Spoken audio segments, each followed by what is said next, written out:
છું મહારાષ્ટ્રમાં થાણા જિલ્લાની અંદર ભિવંડી તાલુકો છે, ત્યાં આગળ દુગાડ ફાટાની પાસે ગામ છે. આ ગામનું નામ આસનોલી છે. આ ગામમાં એક નિસર્ગનો ચમત્કાર થયેલો છે. એ એવો છે કે આ તમે જોઈ રહ્યા છો મારી પાછળ આ કેરીનું ઝાડ છે.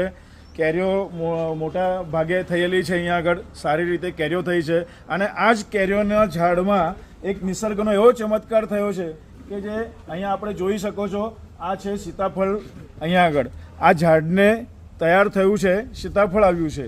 તો આનું જે સીતાફળ થવાનું કારણ હજુ કંઈ ખબર નથી, પણ આ નિસર્ગનો એક ચમત્કાર છે. આ કોઈ ચોંટાડેલું કે ફેવિકોલ લગાવેલું કે એવું કાંઈ છે નથી. ખુદ અહીંના જે ઘરના માલિક હતા એમને પણ ખબર નથી કે અહીંયા સીતાફળ આવ્યું છે. આ અહીંના એમના ઘરના માલિકના જે છોકરાઓ છે એ છોકરાઓ અહીંયા રમતા હતા. એ રમતા રમતા એમની નજર અહીંયા ગઈ આ સીતાફળ ઉપર. એમને લાગ્યું કે આવું કેરીનું કેમ ફળ આવ્યું છે. તો એમના દાદીમાને અને એમના પપ્પાને જઈને કીધું. ત્યારે એ લોકોએ આવીને જોયું, ત્યારે એમને ખબર પડી કે આવી રીતના અહીંયા સીતાફળ થયેલું છે. ત્યારે એમને પરિસરમાં બધાને જાણ કરી. આ જગ્યા ઉપર જે કૃષિ વિભાગ, જે ખેતી વિભાગના અધિકારીઓ છે એ બધા અહીંયા આવીને ગયા. થાનાના જે લોકો એની પૂરી એટલે વિડીયો શૂટિંગ કરીને પણ લઈને ગયા, એની ચકાસણી કરી છે. અને એને જોયું પણ દૂરબીનથી કે આ સીતાફળ જ છે પ્રોપર. અને એની ખબર થયા પછી આજે આ નિસર્ગનો ચમત્કાર કહેવાય.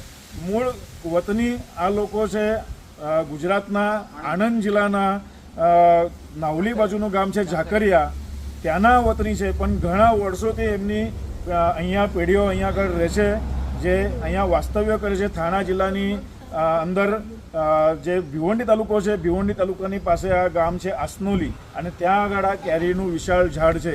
આ ઝાડ એમને કોઈ કલમ કરેલું નથી. એ પણ એમને કીધેલું છે જે પહેલાં કેરીઓ ખાઈને એના ગોટલા નાખતા હતા એ ગોટલા નાખીને આ ઝાડ તૈયાર કરેલું છે એવું એમને કહ્યું છે. એમના જે ઘરના માલિક છે જયેશભાઈ અહીંયા હાજર છે. જયેશભાઈ, આપણે આ જે ઘટના થઈ છે, જે આવ્યું છે તમારે સામે, તો કેટલા વર્ષનું આ ઝાડ છે? આ 7-8 વર્ષથી જૂનું ઝાડ છે. અને અહીંયા આગળ તો અમને ખબર બી નથી કે આ શું થશે. છોકરાઓ રમતા હતા, રમતા રમતા આવીને કે પપ્પા કે ઝાડ છે એના ઉપર આવું આવ્યું હતું. એટલે અમને તો પહેલું લાગ્યું કે આ નકલી છે, છોકરા કંઈ બી કહેતા હશે. પછી અહીંયા અમે જોયું તો અહીંયા આગળ સાચું એક સીતાફળ લાગેલું હતું. અમે પછી અહીંયા એને ચકાસણી કરી. હવે અહીંના બધા આજુબાજુના બધા જેટલા લોકો છે અહીંને આવીને જોવે છે. આજે 5 ટીવીના મતલબ આપણા મરાઠી ન્યૂઝ ચેનલ દ્વારા 5 પત્રકાર લોકો આવીને અહીં આગળ ગયા છે. અને પછી કૃષિ અધિકારી થાણાના કૃષિ